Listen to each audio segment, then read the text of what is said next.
Trevor leaned back in his large leather chair, his fingers steepled together as he gave me a practiced smile. "We needed someone who fits our culture," he said, his tone smooth, confident. "I'm sure you understand." I sat across from him, gripping the quarterly operations report I had spent weeks compiling. My mind buzzed with disbelief. "You're replacing me with Greg Wilson?" My voice remained steady, but my pulse quickened. "He has no experience in manufacturing, no management background at all."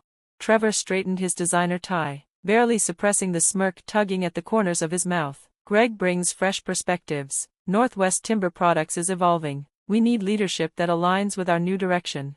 I felt my jaw tighten. "I've managed operations here for 12 years, I said, struggling to keep my composure. "Our efficiency metrics are at an all-time high. Client retention is 94%. What exactly needs changing?"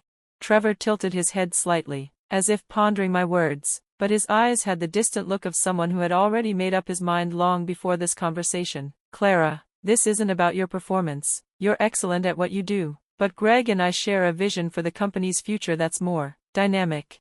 There it was, the corporate doublespeak. I had dedicated my professional life to this company, optimizing our lumber processing, implementing sustainable forestry practices, and building relationships with clients across the Pacific Northwest. And now, just like that, I was being cast aside. I took a slow breath, steadying myself. "When do you want me to leave?" My brain was already shifting to logistics, severance, health insurance, job prospects. Trevor exhaled as if relieved that I wasn't going to fight. "We'll need a 2-week transition period. Greg starts today. He'll shadow you until your last day on the 15th. He stood, signaling the end of our meeting. "HR is preparing a generous severance package. Your years of service have been valued." Valued? I almost laughed. Not enough to keep me, apparently. I stood up, refusing to let him see the hurt simmering beneath my professional exterior. As I turned toward the door, Trevor's voice stopped me. "Oh, and Clara, let's keep this positive with the team. I've already announced that you're leaving to pursue new opportunities." Of course he had. He had likely planned this weeks ago. Back at my desk, my inbox had already been updated with a new message from HR. Diane, our HR manager, had sent over the severance details, along with a confidentiality agreement. As I scrolled through the document, another message popped up from my assistant. "Thomas. Thomas, what's going on? Trevor just introduced some guy named Greg as our new operations manager. Said you're leaving." I barely had time to process the text before a shadow appeared over my desk. "Clara." I looked up to see Greg Wilson standing there, smiling like this was a casual introduction at a golf club instead of an abrupt corporate takeover. He was tall, tanned, wearing a crisp golf polo under his hastily thrown-on blazer. He extended a hand. "Great to finally meet you. Trevor's told me so much about you." Behind him, through the glass walls of the conference room, I spotted Trevor raising a champagne flute in my direction before turning to laugh at something the VP of sales said. I swallowed back the sharp words threatening to spill out and shook Greg's hand firmly. "I'm sure he has," I said smoothly. "Let me show you around." As we walked through the production floor, my unease grew with every passing minute. Greg struggled to differentiate between pine and cedar. He squinted at our processing charts as if they were written in a foreign language. And worst of all, he referred to one of our largest clients by the wrong name, twice. This wasn't just a replacement. It was a complete dismantling of everything I had built. I quickly flipped through the contract, pretending to show Greg how the system worked. What I saw made my stomach drop. The prices listed were much lower than what we usually charged, and the payment terms were surprisingly generous. But the worst part was a clause that gave Wilson Construction priority access to supplies during shortages, something we had never offered any other client. Trying to sound casual, I asked Greg, "Is this the final version?" "Trevor's reviewing it one more time," he replied. "He's really focused on getting this renewal locked in." I nodded, making sure to remember the key details before closing the file. "Just wanted to show you how to find these contracts in the system." That evening, I called Elaine, my trusted colleague. "Trevor is giving his brother-in-law's company special treatment," I told her. "They're getting prices below market rate and guarantees that could hurt our other customers." Elaine's voice was calm but serious. "Do you have proof?" "I've seen the draft contract, but I don't have a copy." "We need something concrete, Clara. The board won't act on just a rumor."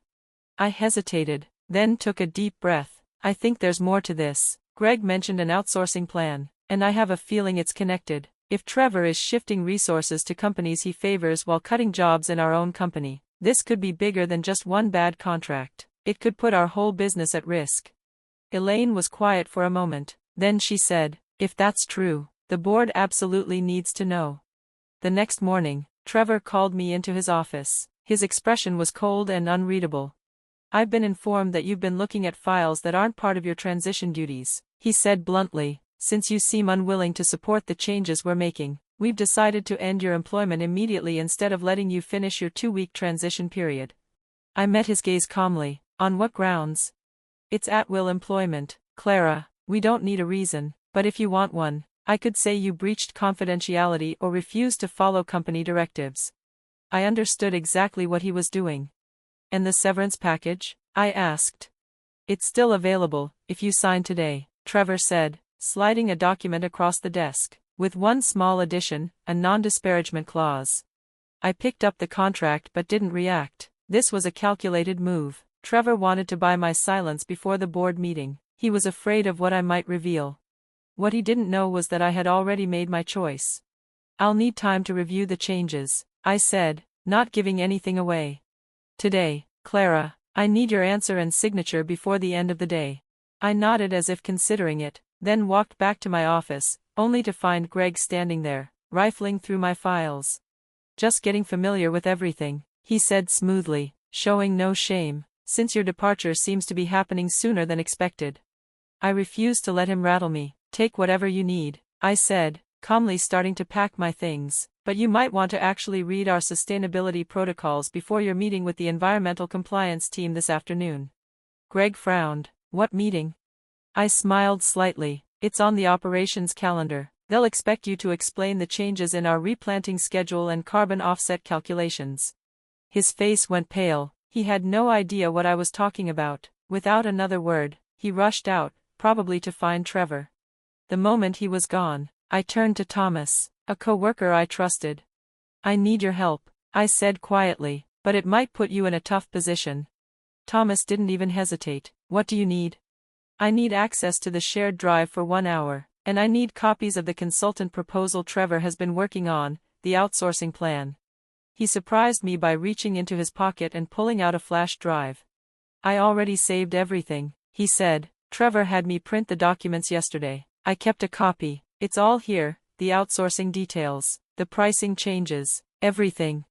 I stared at him. "You backed up the files?" He shrugged. "You trained me to keep records of major operational changes. This seemed important." I quickly skimmed the documents. What I saw confirmed my worst fears. Trevor planned to replace our experienced team with outsourced workers who had no knowledge of our industry. The cost savings were a lie. Once you factored in transition expenses and legal risks, the plan would actually cost more. Even worse, the changes were scheduled to happen immediately after my departure, without waiting for board approval. And then I found it. A full copy of the Wilson construction contract. The name of Trevor's brother-in-law was right there, along with similar deals for 2 other companies tied to Trevor's personal connections. I handed the flash drive back to Thomas. "If anyone asks, you never gave me this." He grinned. "Gave you what?" By that afternoon, I had everything I needed. I called Elaine. "I have the documents," I told her, "but Trevor is trying to force me to sign a non-disparagement clause before I leave." "Don't sign anything," she warned. "I'll talk to James. The board needs to see this." An hour later, Trevor stormed into my office. His face was red with anger. "What did you say to Elaine?" he demanded. I kept my voice calm. "I told her you wanted me to sign a new severance agreement." "She called James. Now the board is holding a special meeting tomorrow to review your termination." I just looked at him. "That's her right as a board member."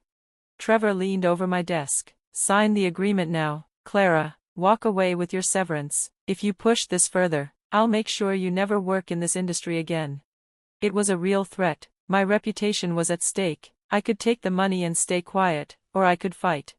"I'll have my answer in the morning," I said.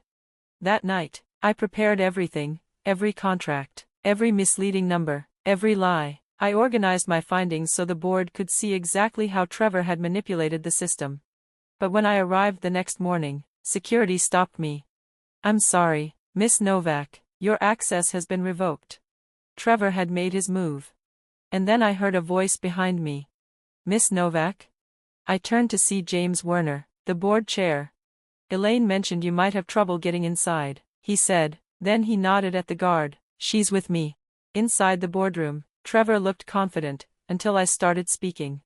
I laid out everything, the outsourcing plan that violated our sustainability commitments, the sweetheart deals with his family and friends, the financial tricks that hid the real costs. I presented every document, every inconsistency.